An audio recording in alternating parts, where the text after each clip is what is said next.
26 जहाज का खेल शुरू, अचानक 60,000 करोड़ का झटका। चीन, अमेरिका, जापान सब पगलाए। भारत मैदान में खेलने नहीं जीतने उतरा। दोस्तों, क्या आपने कभी सोचा है कि मौका और समय अगर हाथ से निकल जाए तो उसका पछतावा कितना बड़ा होता है। लेकिन अगर सही समय पर सही कदम उठाया जाए तो वही कदम इतिहास बदल सकता है। आज हम बात करने वाले हैं भारत की एक ऐसी योजना और चाल के बारे में जिसने न केवल भारत की अर्थव्यवस्था को मजबूती दी है बल्कि भारत को वैश्विक समुद्री ताकत में बदलने का रास्ता भी खोल दिया है। और दोस्तों, ये सिर्फ कहानी नहीं है बल्कि सच्चाई है जो हाल के आंकड़ों और नीतियों में साफ झलक रही है। तो चलिए शुरुआत करते हैं सीधे मुद्दे से। अमेरिका और भारत का व्यापार हमेशा से एक अहम टॉपिक रहा है। ट्रंप के टैरिफ ने दुनिया भर के एक्सपोर्ट्स को चुनौती दी थी, लेकिन भारत ने इस बार जो कदम उठाया वो वाकई में चौंकाने वाला था। अमेरिका ने टैरिफ लगाए, लेकिन जुलाई महीने में भारत के एक्सपोर्ट में 7.3% की बढ़ोतरी हुई। जी हाँ, आपने सही सुना,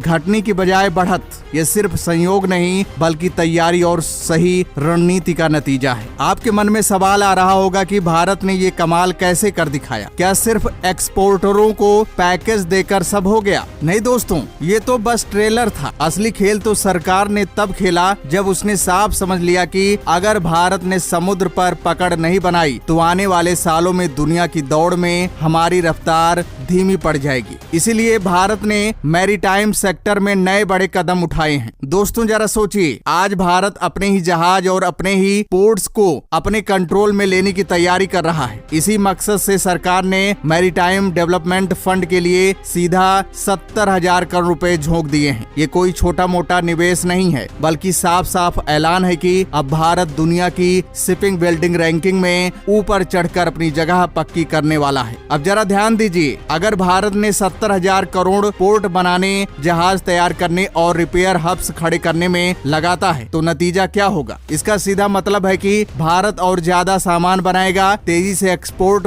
करेगा और दुनिया के व्यापार में अपनी पकड़ और मजबूत करेगा। और दोस्तों, ये ताकत सिर्फ बिजनेस तक सीमित नहीं रहेगी बल्कि समुद्र पर भारत की रणनीति पकड़ को और भी मजबूत बना देगी। यहाँ से कहानी और मजेदार हो जाती है। पिछले महीने जो आंकड़े आए उन्होंने सबको चौंका दिया। भारत का ट्रेड डेफिसिट टूटा और 8 महीने का रिकॉर्ड पीछे छूट गया। इसका मतलब साफ है, भारत सिर्फ व्यापार नहीं बढ़ा रहा बल्कि दुनिया की दौड़ में और भी तेजी से कदम बढ़ा रहा है। आप जरूर सोच रहे होंगे कि ये सब इतना जल्दी कैसे हो गया। इसका राज है सही वक्त पर लिया गया बड़ा फैसला। सरकार ने ये मान लिया है कि अगर अब कदम नहीं उठाए गए तो दुनिया की रेस में पीछे रह जाएंगे। इसलिए जो निवेश किया जा रहा है वो कोई छोटा प्लान नहीं है। ये वही स्ट्रेटजी है जो भारत को 2047 तक दुनिया के टॉप शिपिंग बिल्डिंग देशों की लिस्ट में खड़ा कर सकती है। दोस्तों, अब जरा दिल से सोचिए, जब समुद्र की लहरें किनारे से टकराती हैं तो वो सिर्फ पानी की आवाज नहीं होती, उसमें ताकत छिपी होती है, उसमें व्यापार के नए सपने होते हैं, उसमें नए भारत का ऐलान होता है। और आज वही ताकत भारत अपने हाथों में ले रहा है ताकि पूरी दुनिया के सामने अपनी पहचान दर्ज करा सके। भारत ने सिर्फ फंड बढ़ाने का ऐलान नहीं किया है बल्कि इसे कहां और कैसे इस्तेमाल करना है उसका पूरा प्लान भी बना लिया है। अब पैसा सीधे पोर्ट्स को मजबूत करने में लगेगा, शिपिंग ढांचे को दुरुस्त किया जाएगा और भारत के अपने जहाजों की संख्या बढ़ाई जाएगी। इसका सीधा असर होगा, एक्सपोर्ट सस्ता होगा, सामान वक्त पर पहुंचेगा और भारत की अर्थव्यवस्था पहले से कहीं ज्यादा मजबूत खड़ी होगी। अब आपके मन में ये सवाल जरूर आ रहा होगा, क्या अमेरिका के टैरिफ के बावजूद भारत आगे बढ़ पाएगा? जवाब साफ है, हाँ बिल्कुल। ट्रंप ने टैरिफ लगाया, लेकिन भारत के एक्सपोर्ट का लगातार बढ़ना ये साफ साबित करता है कि भारत पूरी तैयारी और पक्की रणनीति के साथ हर चुनौती का जवाब देने के लिए तैयार है। भारत की नजर अब सिर्फ व्यापार तक सीमित नहीं है। सरकार का बड़ा लक्ष्य है कि 2047 तक भारत दुनिया की समुद्री ताकत बने। अगर ये प्लान कामयाब हुआ तो भारत सिर्फ माल बेचने वाला देश नहीं रहेगा बल्कि समुद्र की रणनीति खेल में भी सबसे बड़ा खिलाड़ी बनकर खड़ा होगा। अब बड़ा सवाल यही है, क्या आप तैयार हैं देखने के लिए कि भारत किस तरह समुद्र की सबसे बड़ी ताकत बनेगा?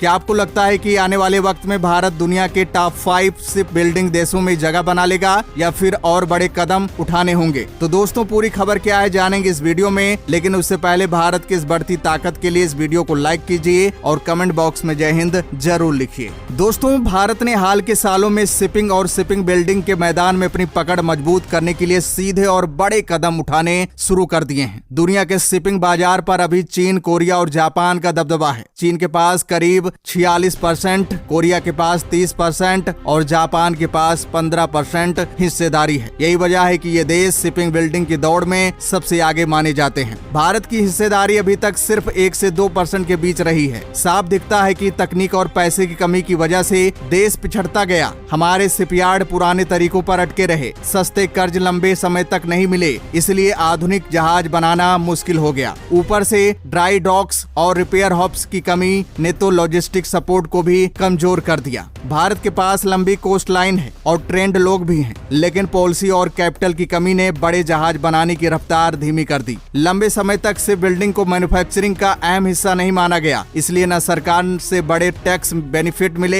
और न ही सब्सिडी। इसी वजह से भारत को अपने बड़े जहाजों के निर्माण और रिपेयर के लिए विदेशी कंपनियों पर निर्भर रहना पड़ा। भारत अब मरीन इंजन और जरूरी उपकरणों के लिए दूसरों पर निर्भर नहीं रहेगा। पहले तक ज्यादातर मशीनें और पार्ट्स बाहर से मंगाने पड़ते थे, जिससे देश की आत्मनिर्भरता अधूरी रह जाती थी। लेकिन अब तस्वीर बदल रही है। सरकार ने साफ कदम उठाया है और मैरीटाइम डेवलपमेंट फंड को सीधा 70,000 करोड़ रुपए तक बढ़ा दिया है। इसमें 49% पैसा सीधे सरकारी और राज्य के पार्ट से आएगा, जबकि बाकी 51% फंडिंग ग्लोबल कमर्शियल रिसोर्सेज और इंटरनेशनल एजेंसियों से जुटाई जाएगी। ये फंड सिर्फ जहाज बनाने में नहीं लगेगा, बल्कि बड़े पैमाने पर शिप रिपेयर हब्स तैयार करने, पोर्ट्स को मॉडर्न बनाने और भारत की खुद की शिपिंग टोनेज बढ़ाने में भी खर्च होगा। टारगेट साफ है, आने वाले समय में भारत को दुनिया के टॉप 5 शिप बिल्डिंग देशों में खड़ा करना। शिपिंग कॉर्पोरेशन ऑफ इंडिया ने $2 बिलियन का सौदा किया है, जिसमें 26 जहाज भारत में ही बनेंगे। ये फैसला सीधा भारतीय शिपिंग इंडस्ट्री को ताकत देगा और घरेलू जहाज निर्माण को बूस्ट करेगा। इस मॉडल से विदेशी निवेशक भी भारत की शिप बिल्डिंग ग्रोथ में जुड़ेंगे। नतीजा ये होगा कि सिर्फ कैपिटल ही नहीं बढ़ेगा, बल्कि दुनिया की एडवांस टेक्नोलॉजी और मैनेजमेंट एक्सपीरियंस भी भारत के पास आएगा। जहाज बनाने और शिप रिपेयर हब्स में निवेश से भारत के एक्सपोर्ट